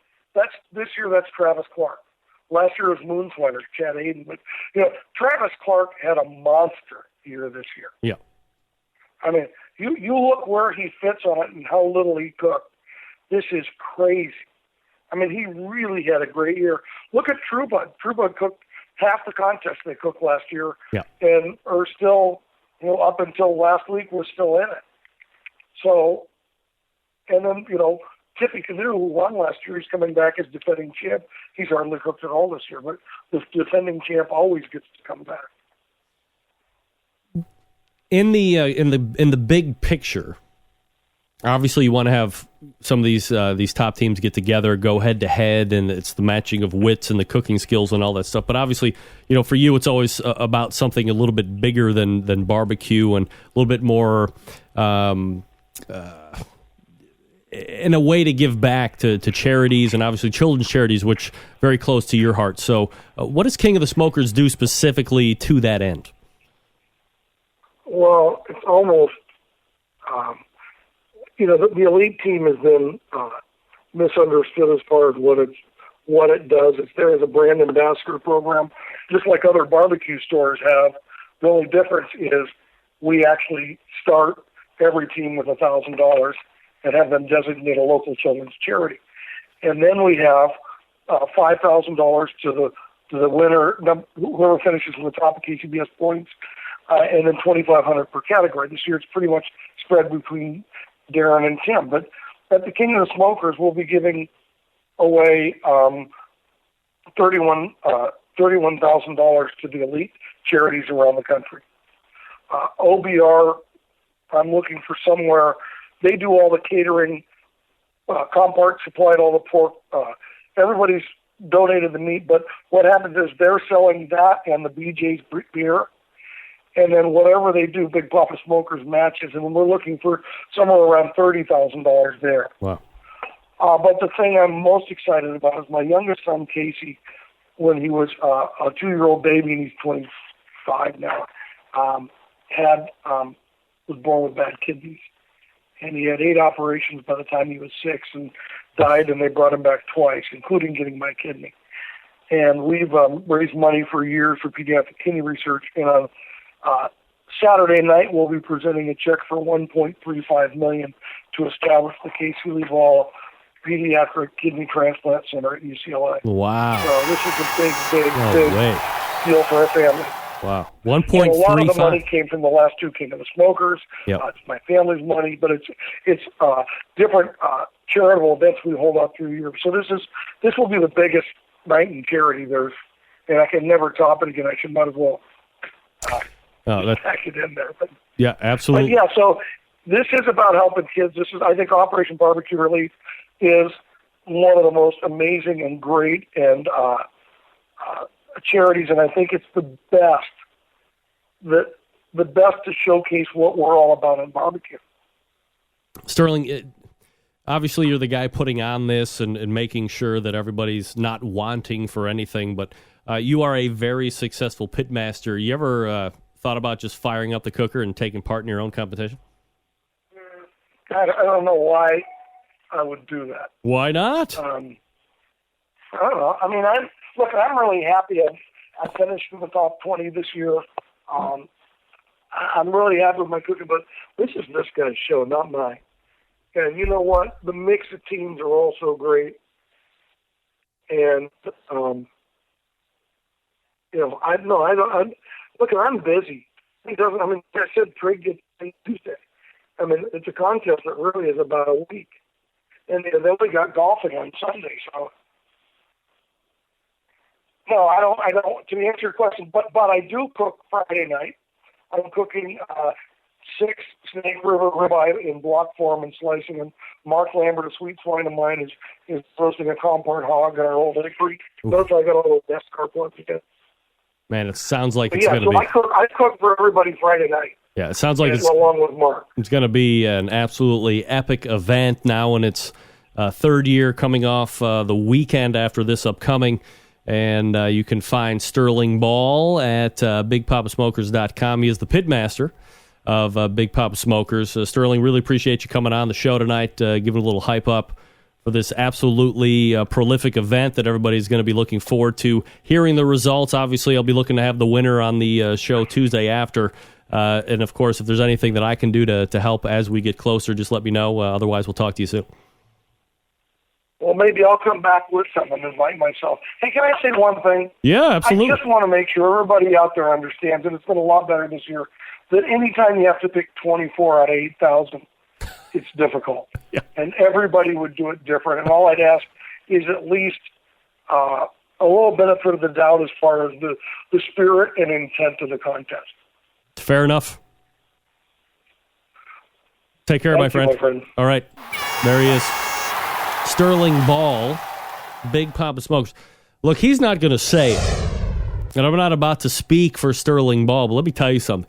If you are a team out there that is casting some type of a poo-poo on what this event is, what this event does, I should be going to King of the Smoke. Start your own competition. How about that? Get that big stuff out of here. Find the sponsors. Find the people to pay cash payouts. Get the top teams to show up in a great place. Not want for anything. How many competitions can you go to and not have anybody say a peep? Yeah, few. Sterling Ball just happens to have one, and it's an invitational. You know what an invitation means? If you don't get an invitation, you don't get to go. Shut up. Get that big stuff out of here. My Lord. You don't hear me crying and whining. Just do better next year, and then maybe you can get invited. How about that? All right, folks, let me talk to you quickly about Butcher's Barbecue. That's right. If you're like me, you're always thinking of ways to step up that barbecue and grilling game. No better or easier way to do that than by adding a little Butcher Barbecue to your arsenal. That's right. We all know Butcher's Barbecue, well known for the injections, the pork, the beef, the prime injection, the bird booster. You can find it all on butcherbbq.com. Many of those products, by the way, competition standards in the flavor categories. The pork, the chicken, the beef, you got it. Now, perhaps you're looking for a go-to rub or sauce. You have hit the mother load here as well, friends. Butcher's Barbecue, a full line of award-winning rubs. One of my personal favorites is that honey rub. Of course, I love the steak and brisket rub. Garnered a lot of attention over the years with internet sauce and rub reviews, so forth. If you use the premium rub, use Butcher's when you inject. It's formulated to work with that injection. A perfect 1-2 punch to impress judges and friends alike. Last but not least, the Butcher's Barbecue Sweet Barbecue Sauce. Everybody knows I'm a bitch when it comes to barbecue sauce. I like Dave's because it's not overly sweet. It's got a nice slice of tang, just right amount of back end heat. For crying out loud, no liquid smoke. Worst comes to worst, one of the best sauce bases you will ever use on the face of the earth. Absolutely. Do yourself a favor. Buy a box of 6. It's going to go fast. I live in a house full of women. It goes fast. head on over to butcherbbq.com right now and stock up. That's butcherbbq.com. That's butcherbbq.com. Butcher's Barbecue. Always trust your butcher. All right, we are back with a Sweet Smoke Q-Juice giveaway segment. You want to play a game? You call me, 216-220-0966. 216-220-0966. Call now. We'll play Winery or Rehab out of the break. Stick around. We'll be right back.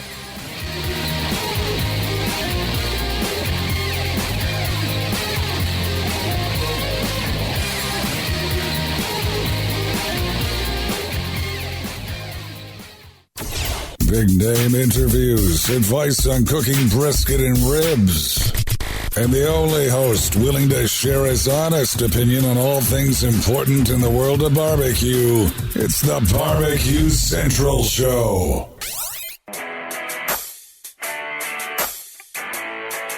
Got to remember to turn that mic on. Get that big stuff out of here. That'll get edited out in the post podcast.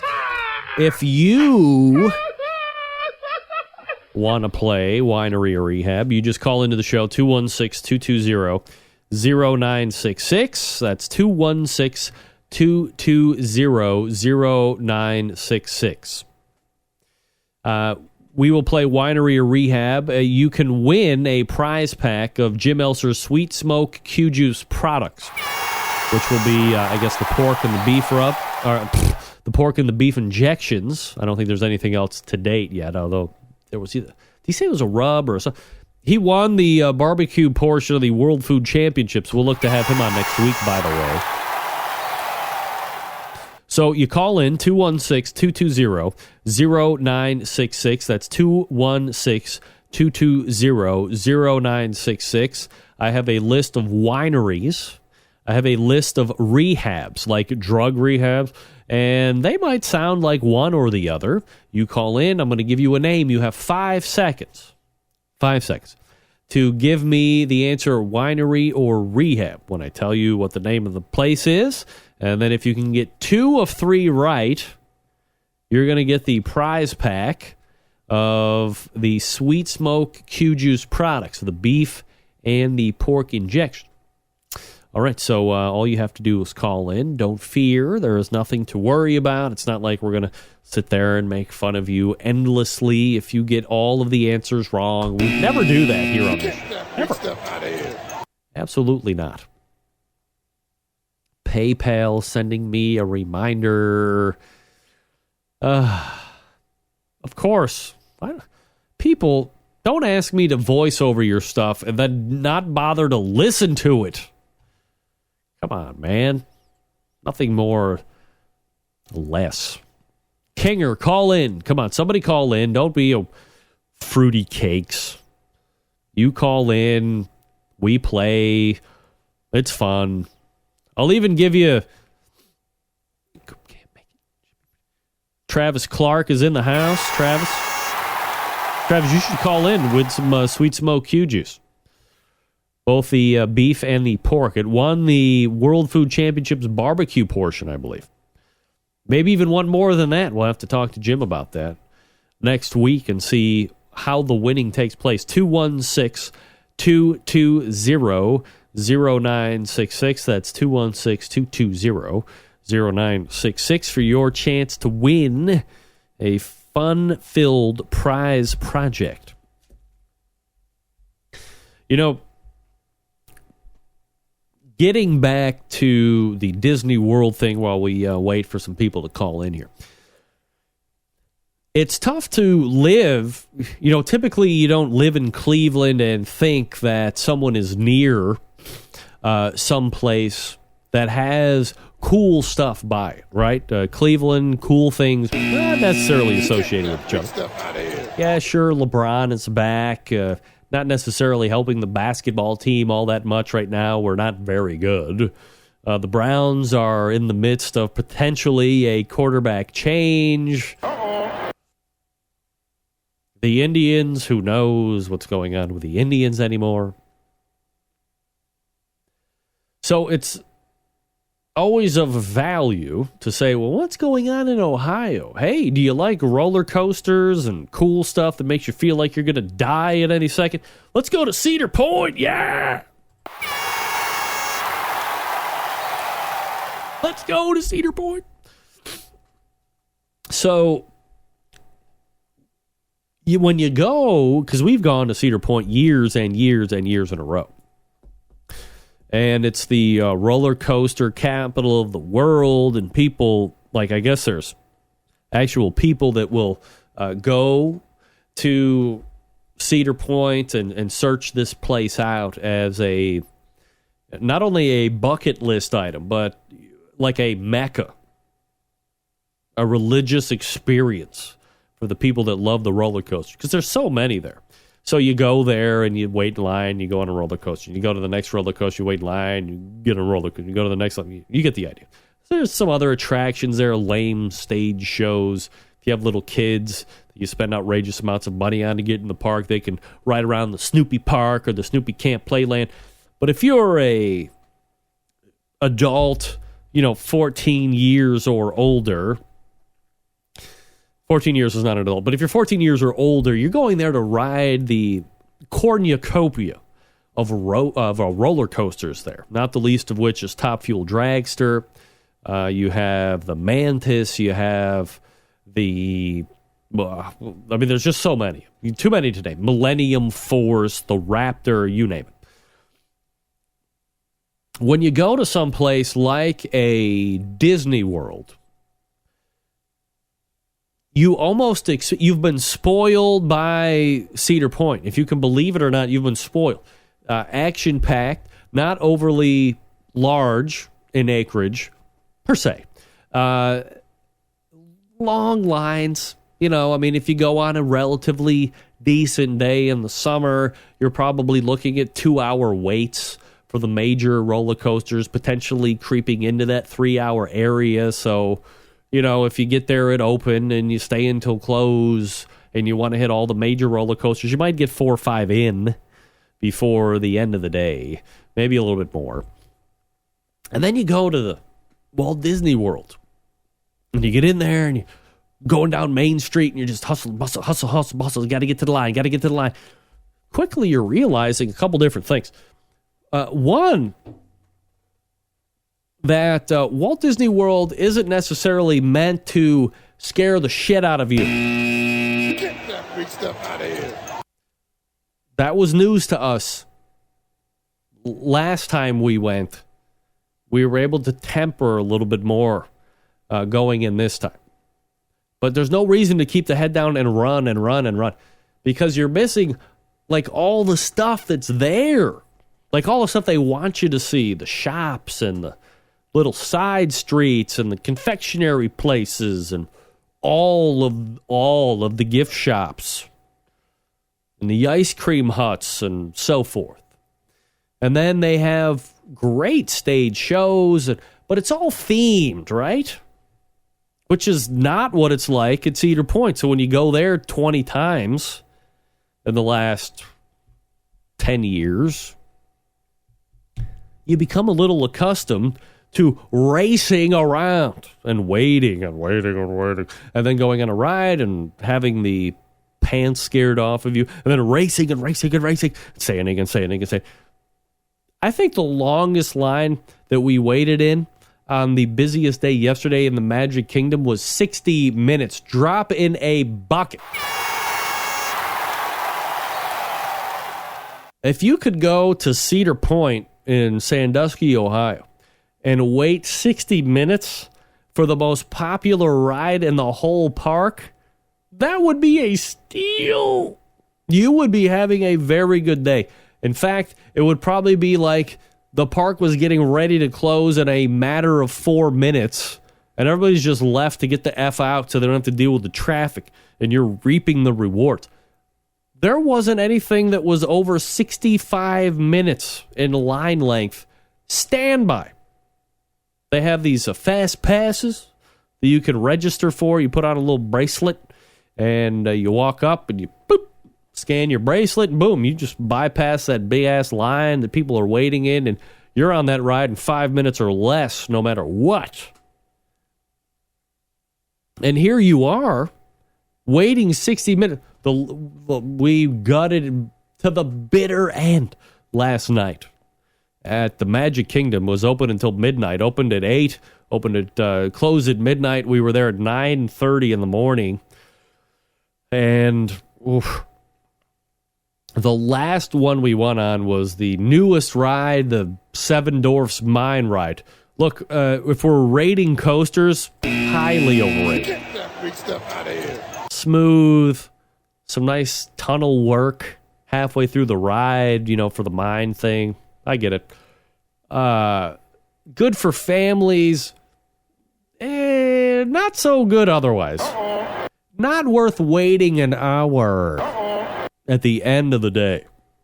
The proverbial end of the day. Like, we're going to do this one, and then we're going to leave. So if you're going there, make your plans accordingly. No, don't dial that number. Get that big stuff out of here. That's the number you want to dial, you kook. 877 doesn't even work anymore. I don't even give that number out. I don't even think it's listed on the lower third anymore, is it? Let me wait. It's some online. It's some online. I don't know what that means. Now I got to wait for the lower third to scroll. Now, in your defense, yeah, see, there it is, 216-220-0966. Come on. Keep up. I keep everything current. Keep everything current. Get that big stuff out of here. So, if I can wrap it up, go to Walt Disney World knowing that there is a lot of theme stuff, not a lot of scare your pants off stuff. Singing, dancing, live stuff, good actors and actresses, cast people. Is that what they call them? Cast members. That's what they call them. They don't refer to themselves as employees. They're all cast members. All of them, even the people that are butt sweeping Main Street, are cast members.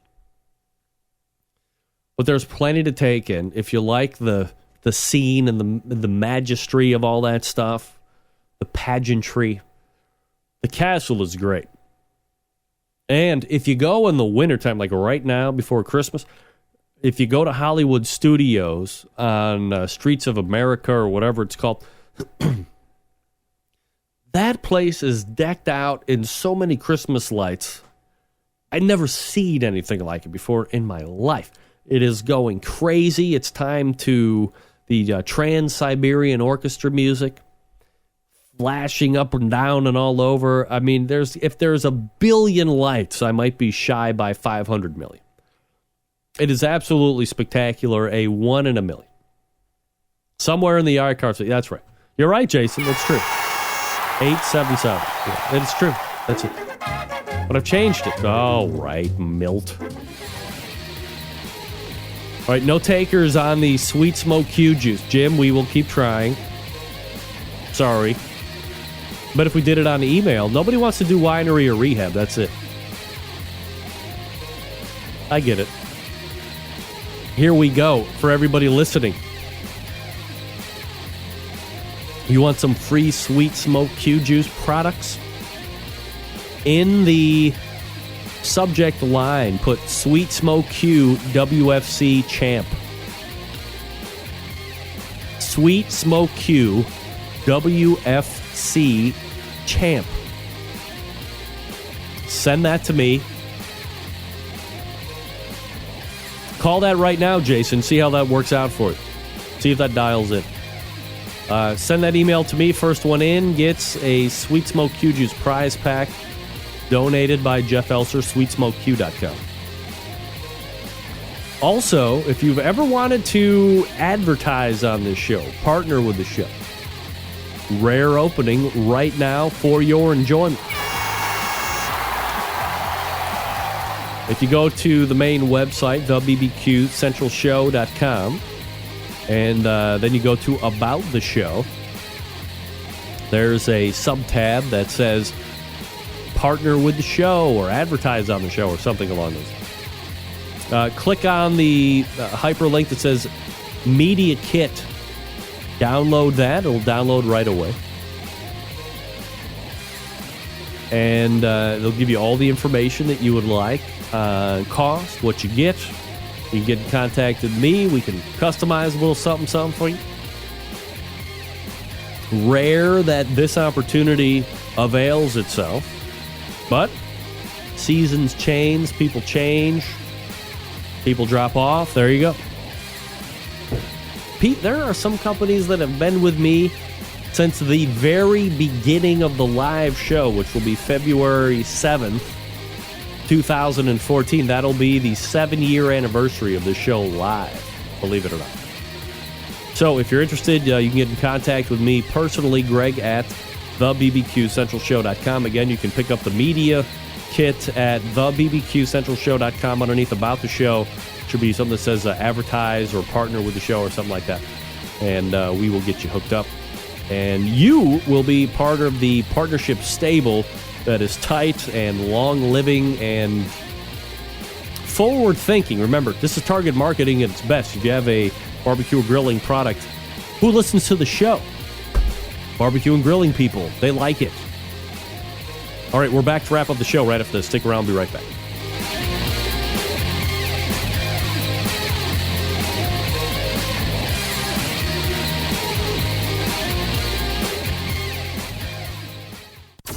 Get in the smoke. Call 877-448-0433 to get on the air. Now, here's your host, Greg Rempe. Big B, Moonshine Band, and Suburban Boys Records. Let's All right. Welcome back, 216-220-0966. Greg at thebbqcentralshow.com.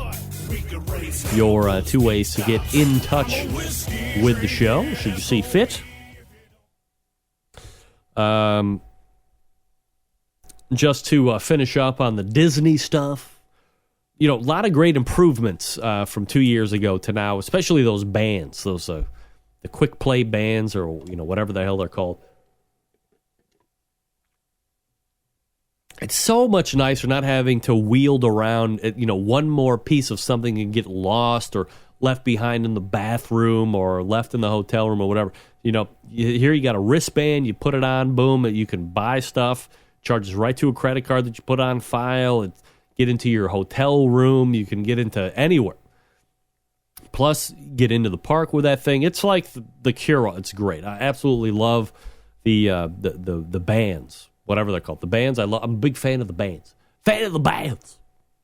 All right, let's go ahead and wrap it up. All the way back in the first hour, we talked with my mom, Connie Rempe of Connie Recipes Corner. We talked about the success of Thanksgiving, American Thanksgiving, the Thursday. Then we talked about the craziness of deep fried Fridays. Maybe that's what we should call it. Stuffing balls were great. The mashed potato fried stuffing ball, the fried mashed potato balls started out good, defrosted, melted into the grease, and were forever lost.